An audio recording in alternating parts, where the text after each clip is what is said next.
कहीं ना कहीं सरकार में ऐसे लोग बैठे हैं या जो रहेंगे, तो हमें लगता है कि किसी की भी भावनाओं को ठेस नहीं पहुंचेगा। नए युग का नया भारत है और युवा को अब ये पता है कि सच क्या है और गलत क्या है। युवा समझदार है, जेन जी समझदार है, आने वाली अल्फा बीटा जनरेशन भी समझदार होगी। वहाँ की व्यवस्थाओं को लेकर लोग तरह तरह से सराहना कर रहे हैं। किस तरीके से देखते हैं सरकार की व्यवस्था को लेकर? प्रयागराज में भी काफी अच्छी व्यवस्था है। आध्यात्मिक और सनातनी विचारधारा से भरा हुआ व्यक्ति कभी भी स्वप्न में नहीं चाहेगा कि किसी की भी भावनाओं को ठेस पहुंचाया जाए। यही सनातन है।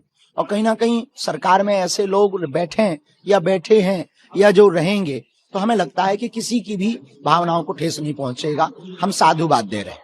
पूरे भारत में हम सनातनीय परंपरा की विचारधारा को और व्यापक करने के लिए, लोगों के हृदय परिवर्तन के लिए, हृदय में हिंदुत्व की वास हो, हिंदू राष्ट्र का वास हो, हिंदुत्व की विचारधारा का वास हो, इस विचारधारा के लिए एक बहुत बड़ा अभियान छेड़ रखा, सुंदरकांड मंडल अभियान, जहां जगह जगह बागेश्वर धाम से जुड़कर सनातन की गतिविधियां, हिंदुत्व के लिए गतिविधियां, हिंदू एकता और सेवा का कार्य हमारा पूरा बागेश्वर धाम मंडल कर रहा, जिसका केंद्रीय कार्यालय बागेश्वर धाम है।